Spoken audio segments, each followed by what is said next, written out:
The murder of Nicholas Martin. The discovery of the remains on the morning of September 26, 2024 at around 10 a.m., a passerby was walking along the Chicago River when he noticed something disturbing floating in the water. It looked like a human body part, surrounded by traces of blood. Shocked by the gruesome sight, he moved closer to get a better look and froze in horror. It was a severed human leg. Panic set in, and he screamed for help. Soon a crowd gathered and someone called the police. When law enforcement arrived, they carefully retrieved 2 human legs from the river. The forensic team determined that the remains were fresh, showing no signs of decomposition. This suggested that the crime had taken place less than 6 hours earlier. Search efforts began immediately, but no other body parts were found at first, early clues in the investigation. The remains were sent to the Chicago Medical Examiner's office, where forensic experts determined that they belonged to a young man in his early 20s. One chilling detail stood out. The legs had been severed with extreme precision, likely using a power saw. The cuts were clean, indicating they were made about an hour after the victim's death. Meanwhile, police canvassed the area, but found no eyewitnesses who had seen someone disposing of the remains.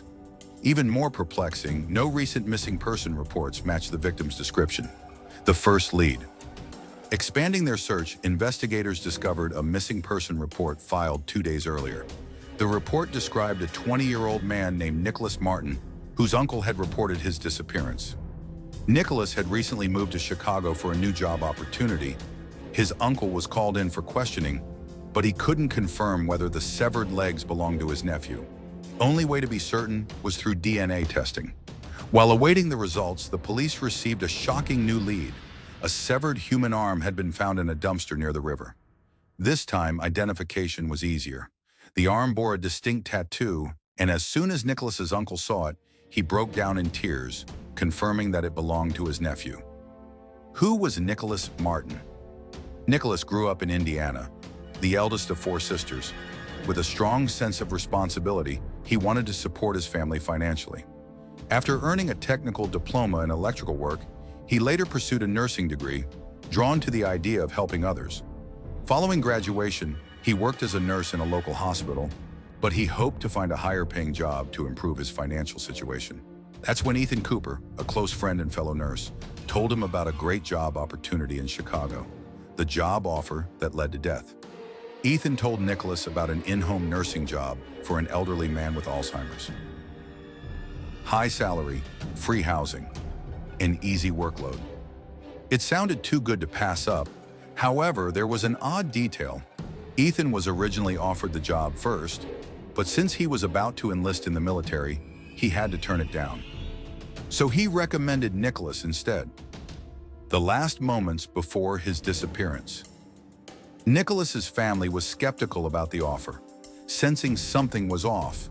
His father even tried to talk him out of it, but Nicholas was convinced this was his big break. On the day of his departure to Chicago, he said his goodbyes to friends and family, not knowing it would be for the last time. After arriving in the city, he sent his family a text at 11 a.m., saying he had reached his destination. Then he went silent. His sister tried calling him later that day, but his phone was off. At first, they assumed it was a technical issue, but hours later, they received a terrifying voice message. "I'm fine. Don't call the police. Just pay the ransom." Those are their instructions. The kidnapping and brutal murder. Behind the crime were 2 men, Daniel Thompson and Alex Carter. They lured Nicholas into an apartment on Chicago's South Side, pretending it belonged to the elderly man he was supposed to care for. As soon as he stepped inside, they ambushed and restrained him. Then they called his family, demanding a ransom of $15,000 in exchange for his release. When Nicholas's family delayed payment, the kidnappers started panicking. Fearing that he could identify them, they made a horrific decision. They would kill him. According to their later confession, they knocked Nicholas unconscious by hitting him over the head with a metal pipe. Then they used a power saw to dismember his body and scattered the parts across different locations. How the killers were caught: investigators reviewed surveillance footage and found that Nicholas was last seen walking with an unknown man into a back alley. The breakthrough in the case came when a local hardware store owner reported that Daniel had purchased a power saw just days before the murder. Armed with this lead, police raided Daniel's apartment where they found damning evidence.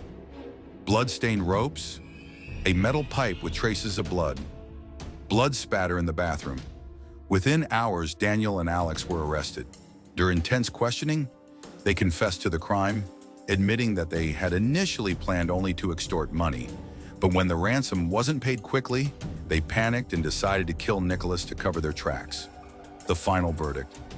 After months of trial, both men were sentenced to death by lethal injection, serving as a warning to anyone who would commit such horrific crimes. A tragic end. Nicholas Martin's story became one of the most horrifying murder cases in Chicago's history. Although justice was served, his family and friends remained devastated, haunted by the thought that if Nicholas had never taken the job, he might still be alive today.